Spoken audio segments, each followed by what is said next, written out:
De regreso a su programa Criterios, hoy con dos economistas, Jesús Cacique y Víctor Álvarez. Jesús, estabas desarrollando un tema sobre lo que eran las reservas internacionales. Sí, efectivamente, el expresidente Hugo Chávez estableció un nivel óptimo de nivel de reservas internacionales en 30.000 millones de dólares. Eso significa que tenemos una crisis de reservas internacionales en el país. Actualmente, las reservas internacionales se ubican en 16.361 millones de dólares.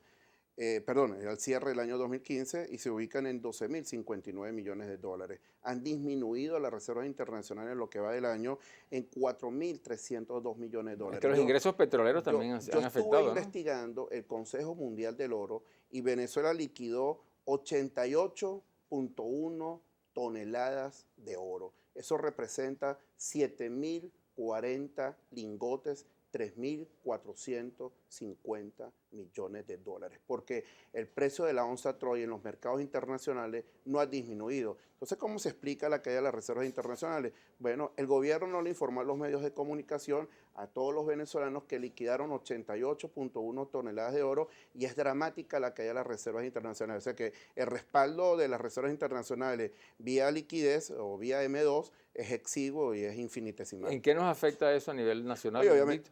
Ok.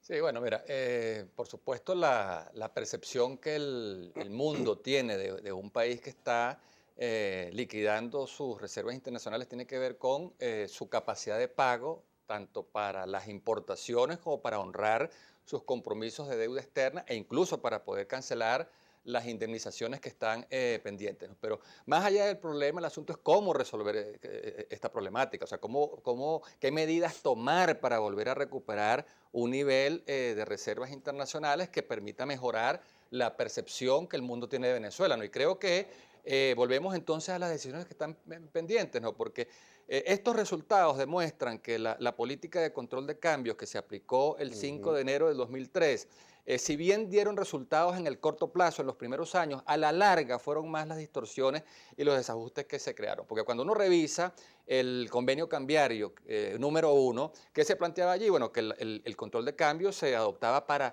evitar la fuga de divisas, se adoptaba para proteger las reservas internacionales y se adoptaba para salvar el poder de compra del bolívar. Entonces, ¿qué hacer? Bueno, si el origen del problema está en las distorsiones, ¿no?, en las perversiones que ha generado el control de cambio, es hora ya de entender que esa medida luce totalmente agotada, que no sirvió para cumplir ninguno de esos tres objetivos y que toca ya la hora de dar un primer paso unificando el régimen de cambios múltiples y yendo luego a liberar el control de cambio. ¿Qué significaría eso? Que creas mejores incentivos para la promoción de inversiones, creas más incentivos para la repatriación de capitales, crea más incentivos para fortalecer la competitividad cambiaria de las exportaciones no petroleras e incluso para el turismo internacional. Entonces, si tú activas esos 4 grifos de divisas, ¿verdad?, inversiones extranjeras, repatriación de capitales, exportaciones no petroleras y turismo internacional, vas a recuperar el nivel de reservas internacionales. Para una visión liberal que...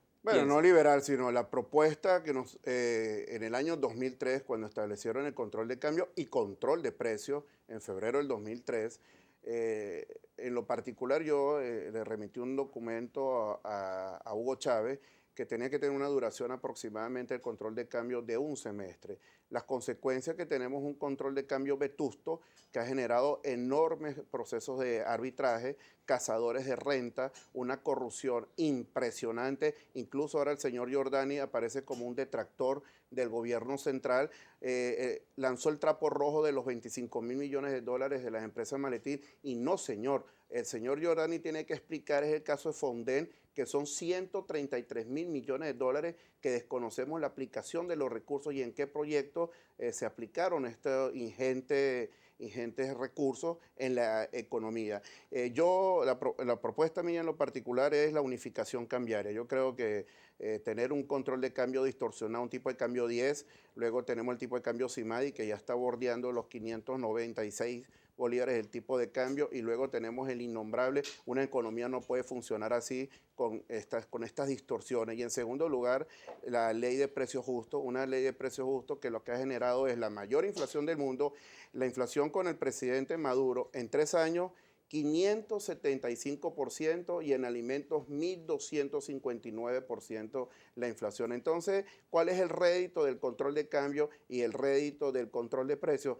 En lo absoluto, no ha generado ningún beneficio a la población, sino altos niveles de escasez. El gran motor de la economía, esos 15 motores no terminaron de arrancar. El gran motor de la economía es el sector privado. Y en la medida que tú atacas al sector privado, obviamente que alejas, ahuyentas la inversión extranjera directa en Venezuela, que luego que converses con Víctor, quiero hablar ayer la CEPAL publicó las cifras de la inversión extranjera directa. Ya vamos a hablar de ese tema, pero Víctor, el gobierno nacional, bueno, para enfrentar esta problemática económica, ha hablado de los motores económicos, 15 motores económicos. ¿Cuál es tu percepción con relación a eso?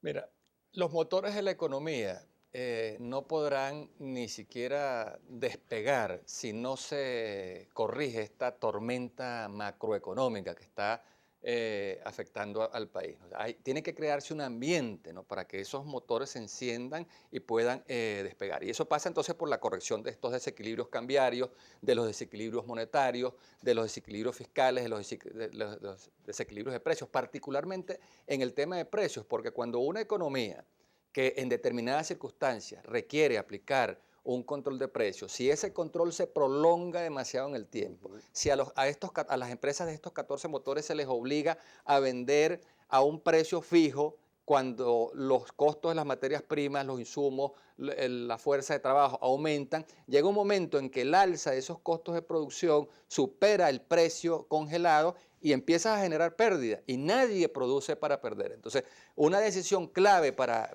corregir estas distorsiones macroeconómicas es sincerar el funcionamiento de los precios. Creo que el gobierno se equivoca cuando confunde mercado con capitalismo y cree que atacando el mercado y controlando el mercado y poniéndole camisas de fuerza al mercado y bozales al mercado, está ganándole batallas al capitalismo. Y resulta que lo que está es generando tremendas distorsiones que desalientan la producción. Al desalentar la producción se generan todos estos problemas de escasez, que es el caldo de cultivo perfecto para el acaparamiento y para la especulación. Todos esos mecanismos, Víctor, se han denominado neoliberales, al cual le tememos mucho porque tenemos experiencia terrible, ¿no?, de lo que fue la Cuarta República. ¿Qué dice Jesús Cacique con relación a eso? Bueno, yo no voy a enfrascarme en un debate de neoliberalismo y socialismo, ¿no? El caso cierto que la persona que está observando el programa requiere un empleo digno, abatir la inflación, un poder adquisitivo que alcance para la cobertura de sus necesidades básicas y elementales, ¿no? Y el gobierno del presidente Maduro ha venido profundizando esta crisis económica que está atravesando Venezuela. ¿Qué medidas se deberían tomar? Yo lo he denominado los experimentos cambiarios. CADIVI, CINME, CIMADI 1, CIMADI 2, luego CICAT, DIPRO, DICOM. Esto no se van a resolver estos problemas. Bueno, la propuesta es la unificación cambiaria, respeto a la propiedad privada. En segundo lugar, eliminar de forma diametral el financiamiento del Banco Central de Venezuela a PDVSA. Incluso la CEPAL acaba de publicar las cifras de inversión extranjera directa y son unas cifras nefastas. Te voy a dar un ejemplo, con tu permiso. La inversión extranjera indirecta en Argentina, 11.655 millones de dólares, en Brasil 75.075 millones de dólares, en Chile 20.457 millones de dólares y en Colombia, aquí nuestro vecino, 12.108 millones de dólares. Venezuela apenas 1.383 millones de dólares y 4 países en negativo en inversiones extranjeras directas, que es Venezuela, Perú, Bolivia y Guatemala. Ahí está un indicador de que no hay confianza para invertir en Venezuela.